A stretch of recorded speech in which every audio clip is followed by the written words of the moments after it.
to smoke old stogies I have found. Alright guys, welcome back to another Stogie Lad cigar review.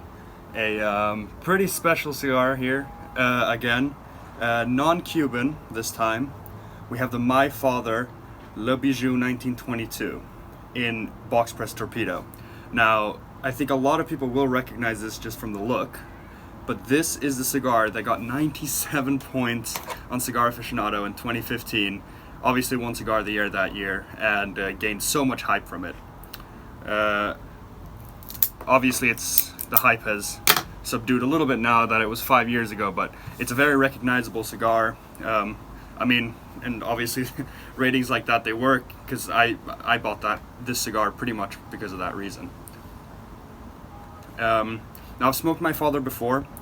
Flor de las Antillas is one of my favorite kind of Nicaraguan, cheaper, everyday cigars. Really consistent and good. I've had this in short Robusto format.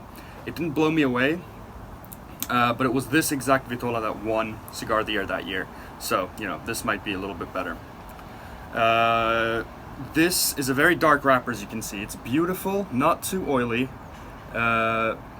Very, very nice looking wrapper though. It is a pretty special wrapper too. It's called a pelo de oro, hair of gold in Spanish. It's a pre-Castro, pre-revolution sort of Cuban seed that was used a long time before, but it's very susceptible to disease, I've read. So it's kind of hard to cultivate, so it's not very common. But apparently it is a very, very good seed.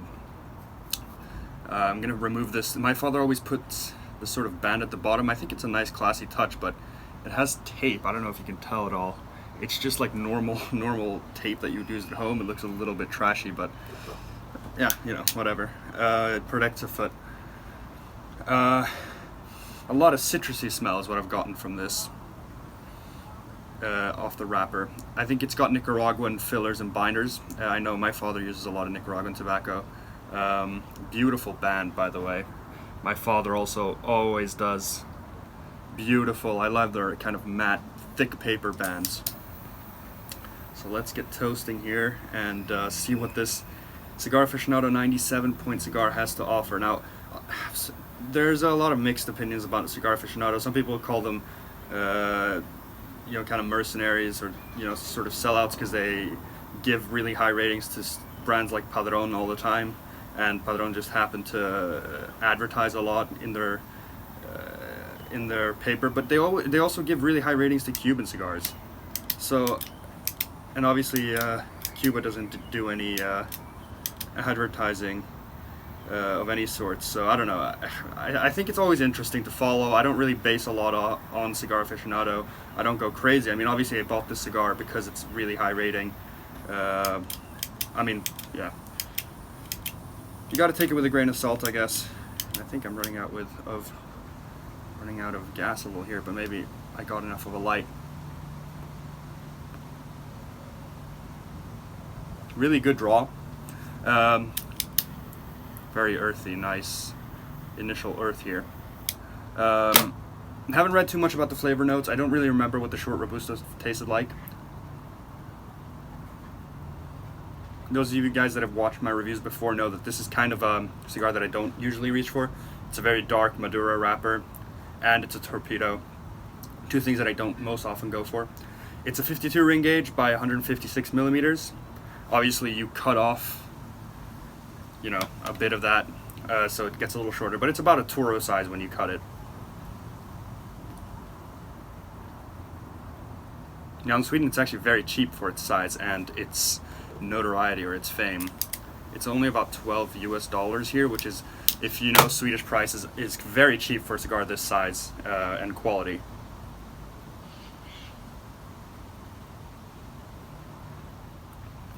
Really nice draw.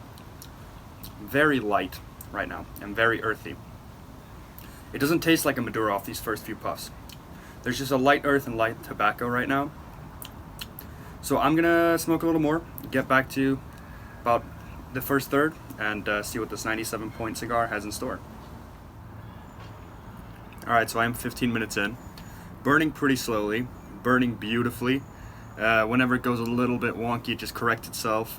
Beautiful white ash. Perfect draw.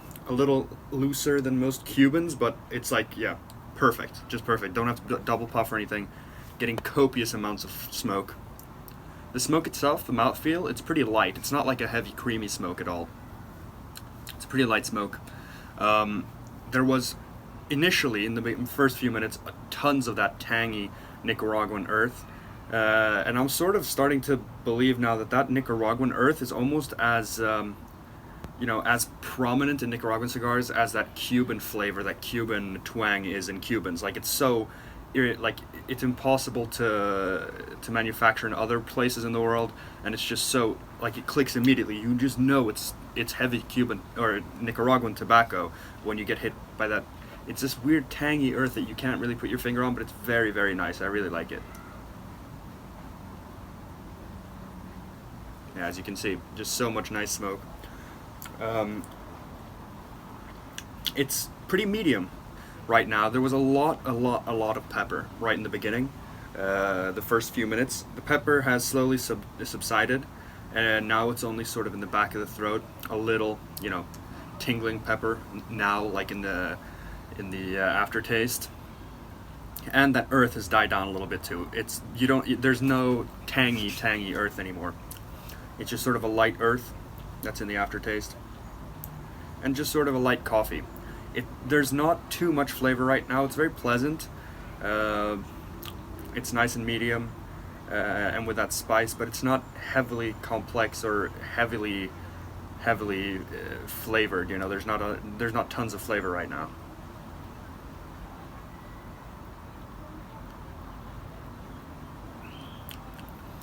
Um, 1922 is the birth date of I think Don Pepin Garcia. I think his son Jose. I might be mixing up the names now, but it's a sort of an homage to his father. That's why the name my father exists. Le Bijou means the jewel in French. Just thought I'd add on to that. Yeah, it's nice right now, but it's not incredible. It's not mind-blowing. It's not 97 points. I'll say that much. But yeah, I think I'm going to keep going. We'll see if it develops more into the second third. I hope so. Because right now, what I'd say is it's nice, but it's like sort of an everyday, light, chill flavor. Yeah, absolutely loving this. It's almost October while I'm recording this. In a few days it's October, and I'm here with a t-shirt and shorts and sweating on this balcony here. There's no wind. It's so sunny and warm. I mean, I don't know what's happening in Sweden. I guess I do like it, but also I know it's crazy climate change behind this. That's, I mean, I've never experienced this sort of heat in Sweden in the end of September, beginning of October, but great cigar weather, so I guess I'll take it. I may add that the retrohale is just adding a tiny bit of like cedary spice, just a lot of spice on the retrohale, so it's not really adding too much into the experience. I will get back to you while I'm sort of halfway around there, and give you the notes then. Alright, so I'm about 35 minutes in, roughly, halfway through the cigar. The second half, or second third, has burned a lot quicker. I'd say the earth has subsided completely. Shifting towards the second third, there was a sort of roasted, nutty character, dark roasted, nutty character. That's also gone now. The spice on the aftertaste is also gone. There's a sort of tingling spice now right on the beginning of the puff.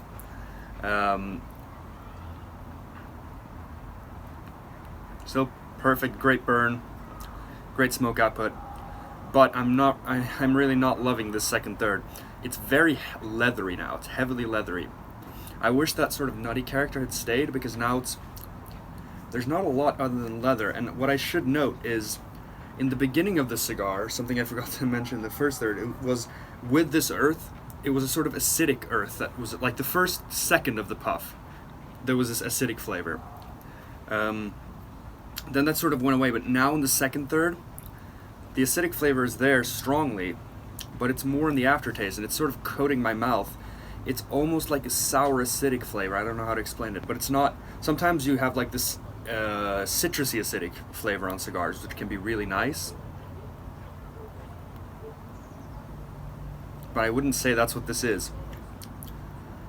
It's just sort of just leather and this kind of sharp acidic flavor, which is very strange, and it's kind of tainting the cigar at the moment. Not really loving it. I'm not sure if this is a bad example, like a bad cigar. I don't know why it would be that way, but something I should note is I bought this about last year, so like about 4 years after it was Cigar of the Year. So, you know, so some people talk about how cigars of the year, Cigar Aficionado Cigar of the Year, it becomes overproduced, there's back orders, and they have to rush out examples, and they sort of lose quality, and the best time to smoke it is before it ever gets announced as Cigar of the Year. But it's been so long now, and this was already produced at such a high level. I mean, My Father isn't really a boutique brand, that I don't expect that this is like sort of because they don't have enough stock. I think they should be able to reach. I mean, I don't see that these are back ordered anywhere now, so I would expect this not to be a sort of rushed cigar. I'm not sure though. The acidity is slightly going away now, but it's not too pleasant, and it's not the flavors aren't that strong. It's sort of a blanket of medium flavors, and they aren't that pronounced. It's sort of just like a light leatheriness and then that acidity. So yeah, I'm not too excited about this cigar so far. It's not a 97 pointer, I'll say that much.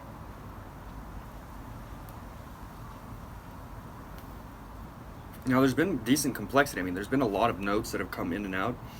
They just haven't been fantastic, in my opinion. Yeah, it's a lot of leather, and that acidity is there now. So yeah, I'm gonna keep smoking this. We'll see if it gets better.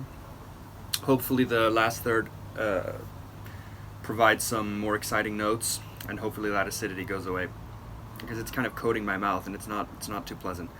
I'll be back in the last third, and we'll see how the cigar performs in the end.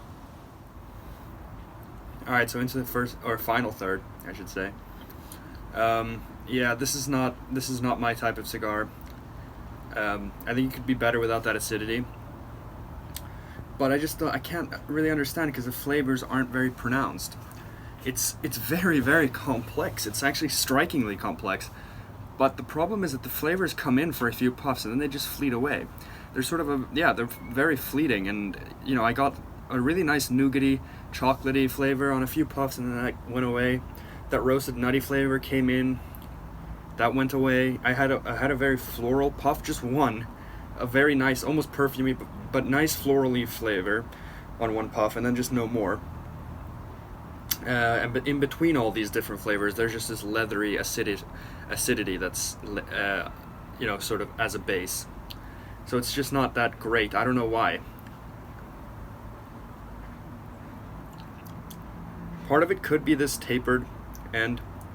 The fact that it's a Torpedo, you know, sort of concentrates that flavor. Maybe that's sort of just making it acidic. But yeah, the flavors just aren't very pronounced. It's been very medium bodied overall, and yeah, this has been a disappointment. I have to be honest.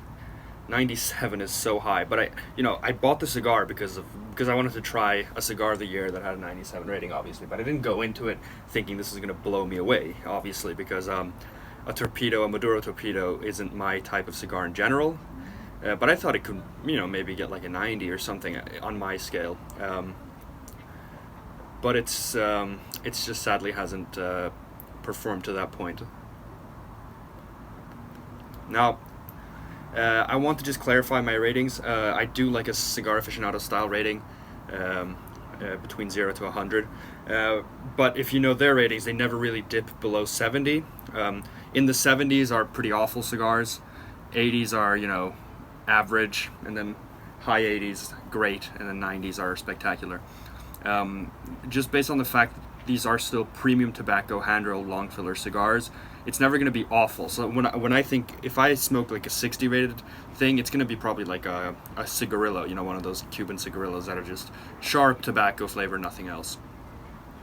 And then in the 70s, maybe like a Cohiba Shorts or a very bad cigar, like a Guantanamera Cristales, I would say is like a 70 rated. It's just Cuban tobacco, nothing else really. This has still been complex, it just hasn't been great. I'm gonna give this an 80. It's actually very low for my scale. It's the lowest I've given a cigar. I think the first third was like an 88. I kind of liked it, and then that acidity came in. That second third was bad. This final third has been pretty much the same. I'm not sure how much more I'm gonna keep going because it's gonna get hot pretty soon, and it's just sharp. The acidity is just sharp. So I'm gonna say it's an 80. Some people could like it more, and I think without the acidity this would be higher.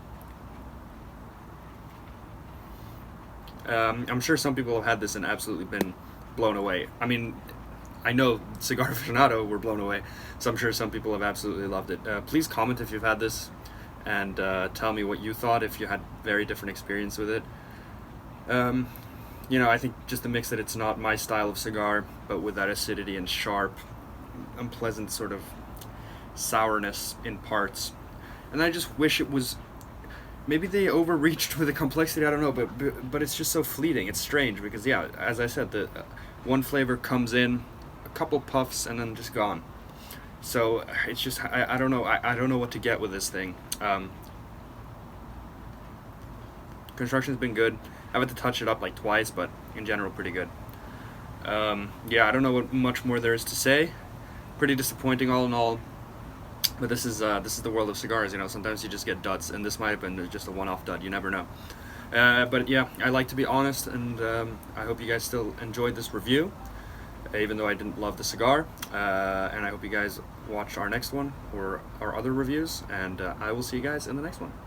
Union dues a smoke, old stogies I have found. Short but not too big around. I'm a man